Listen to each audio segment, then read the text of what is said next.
প্রিয় শিক্ষার্থী বন্ধুরা, আসসালামু আলাইকুম। স্বাগতম জানাচ্ছি বাংলাদেশ শিক্ষা বার্তার নতুন একটি ভিডিওতে। 2024 সালের এইচএসসি পরীক্ষার্থীরা, তোমরা যারা 2023 সালের পরীক্ষার্থী ছিলা, অর্থাৎ দুই সাবজেক্ট বা এক সাবজেক্টে তোমরা যারা ফেল করেছ, তাদের এইবারের রেজাল্টটা কিভাবে তৈরি করা হবে, অর্থাৎ তোমাদের সাবজেক্ট ম্যাপিংটা কিভাবে হবে, তো তোমাদের রেজাল্টে পাস আসবে কিনা। তোমাদের অনেকের পরীক্ষা কিন্তু ইতিমধ্যে হয়ে গেছে, কারণ দেখা গেছে যে তোমরা ইংরেজিতে ফেল করেছিলা বা আইসিটিতে ফেল করেছিলা, তাদের পরীক্ষাগুলো যেহেতু হয়ে গেছে, তারপর আবার দেখা যায় যে অনেক পরীক্ষাগুলো বাকি আছে, এই পরীক্ষাগুলোও তো তোমরা ফেল করতে পারো।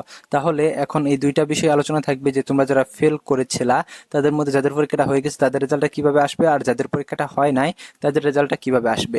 আর যারা আইসিটিতে যারা ফেল করেছিলা, তাদের কিন্তু আরেকটি বিষয় হচ্ছে যে তাদের কিন্তু তোমাদের ব্যবহারিক যে খাতা, ব্যবহারিক পরীক্ষার কথা কিন্তু বলেছে সকল শিক্ষা বোর্ড। তো এই ব্যবহারিক পরীক্ষাটা তোমাদের দিতে হবে, এবং এটা কিভাবে দিতে হবে এবং শিক্ষা বোর্ড থেকে নোটিশের মাধ্যমে কি জানিয়ে দিয়েছে সেই বিষয়টি কিন্তু তোমাদের মাঝে কিন্তু আজকে উপস্থাপন করব।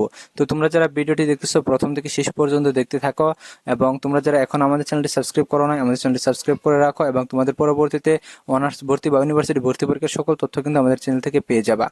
কাজেই তোমাদের নতুন কোনো আপডেট আসলে কিন্তু সাথে সাথে আমি তোমাদেরকে দিয়ে দিব। কাজেই তোমরা আমাদের চ্যানেলটি সাবস্ক্রাইব করে রাখো, যাতে আমরা ভিডিও আপলোড করলে যাতে তোমাদের নোটিফিকেশনে যাতে চলে যায়। তো আসো এখন আমরা মূল ভিডিওতে চলে আসি।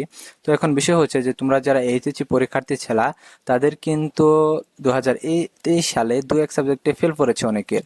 তো এখন ধরো যে তোমরা আইসিটিতে ফেল করেছো বা ইংরেজিতে ফেল করেছো, এই পরীক্ষা দুইটা কিন্তু ইতিমধ্যে সম্পন্ন হয়ে গেছে, অর্থাৎ এই পরীক্ষা দুইটা নেওয়া হয়েছে। তাহলে তোমাদের রেজাল্টটা কিভাবে আসবে?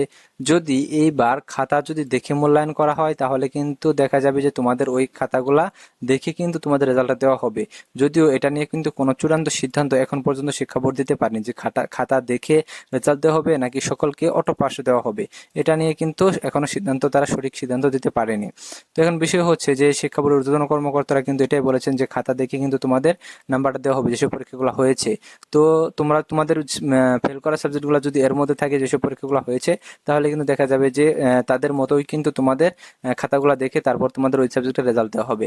আর তোমাদের যাদের পরীক্ষাগুলা ইতিমধ্যে তোমরা দিতে পারো নাই, অর্থাৎ তোমাদের ধরো যে অন্য কোনো বিষয়ে তোমরা ফেল করেছো, ধরো সায়েন্সের রসায়নে, কিংবা ধরো তোমাদের ফিনান্স অ্যান্ড ব্যাংকিং এ, কমার্সের, তারপর ধরো আর্টসের অর্থনীতিতে, এরকম যারা রয়েছে যেসব পরীক্ষা তোমরা দিতে পারো নাই, ওইসব পরীক্ষাগুলো তোমাদের রেজাল্ট কিভাবে আসবে? ওইসব পরীক্ষার রেজাল্টগুলো কিন্তু তোমাদের সাবজেক্ট ম্যাপিং এই কিন্তু আসবে। আর এটা আসবে কিন্তু এবার যারা এসএসসি পরীক্ষার্থী 2024-এর, তাদের মতোই কিন্তু আসবে। কারণ দেখা যাবে যে তোমরা যারা এসএসসিতে ওই সাবজেক্টে যে নাম্বারটা পেয়েছ, সেই নাম্বারটাই কিন্তু তোমাদের দেওয়া হবে। ধরো তোমরা এসএসসিতে তোমরা রসায়নে পেয়েছ 50 নাম্বার, তাহলে কিন্তু এবার তোমাদের 50 নাম্বারই কিন্তু দেওয়া হবে, কারণ এসএসসি থেকে সেটা ম্যাপিং করা হবে। আর আরেকটি বিষয় হচ্ছে যে তোমরা যারা ভাবতেছো যে তোমাদের পরীক্ষায় যারা আগে পরীক্ষাগুলো দিয়েছো, অর্থাৎ তোমাদের যেসব পরীক্ষা সম্পন্ন হয়েছে সেসব পরীক্ষাগুলো দিয়েছ, তাদেরকে অটো পাস দেওয়া হবে কিনা, তোমাদের দিলে কিন্তু সকলকে দিবে। অর্থাৎ তোমাদের 2023-2024 সালের যারা পরীক্ষার্থী, সকলের জন্য কিন্তু একই নিয়ম প্রযোজ্য। তোমরা অযথা টেনশন করতেছো যে তাহলে এইচএসসি 24 বেসের রেজাল্ট এইভাবে দিচ্ছে, তাহলে আমাদের রেজাল্টটা কিভাবে দিবে? তো তোমাদের রেজাল্টটা কিন্তু আলাদাভাবে দেওয়া হবে না, তোমাদের রেজাল্টটা কিন্তু একই সিস্টেমে দিবে। তো আসো এখন আমরা ব্যবহারিক যে বিষয়টা, আইসিটির ব্যবহারিক নিয়ে আমরা কথা বলি। তোমরা যারা ব্যবহারিকে ফেল, আইসিটিতে ফেল করেছিলা, তো দেখতে পাচ্ছ এটা রাজশাহী শিক্ষা বোর্ডের কিন্তু একটি নোটিশ, আর এটি প্রকাশ করা হয়েছিল 28 তারিখে।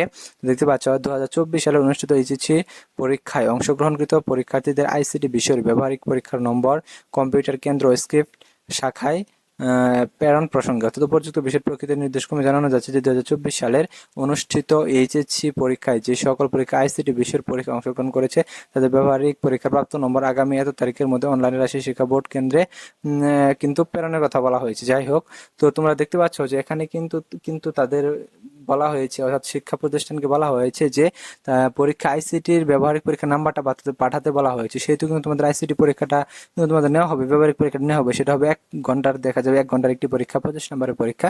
তো তোমরা কিন্তু সেখানে সকলে একটি ভালো রেজাল্ট করবা, কারণ সকলের কিন্তু রেজাল্ট ব্যবহারিকে কিন্তু থাকে 20+, অর্থাৎ 25-এর মধ্যে 20-এর উপরে থাকে সকল। যারা ভালো স্টুডেন্ট তারা 25-ই পায়। তো যাই হোক, তোমাদের 5টি মৌখিক পরীক্ষা হবে, এবং টিচাররা কিন্তু তোমাদের যে তোমাদের ব্যবহারিক পরীক্ষাটা হবে সেটার উপর কিন্তু তোমাদের নাম্বারটা দিয়ে দিবে।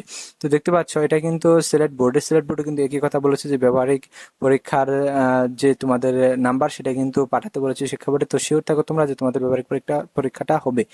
আর তোমরা যারা এখন আমাদের চ্যানেলটি সাবস্ক্রাইব করো না, আমাদের চ্যানেলটি সাবস্ক্রাইব করে রাখো, এবং তোমাদের যারা ছোট ভাইরা রয়েছে এসএসসি এবং এইচএসসি পরীক্ষার্থী 2025 সালে, তাদের সকলকে বলবা যে যাদের সাবস্ক্রাইব করে রাখে এবং তারাও যাতে সুযোগ সুবিধা ভোগ করতে পারে। তো আজকের ভিডিও এই পর্যন্তই। ধন্যবাদ সকল।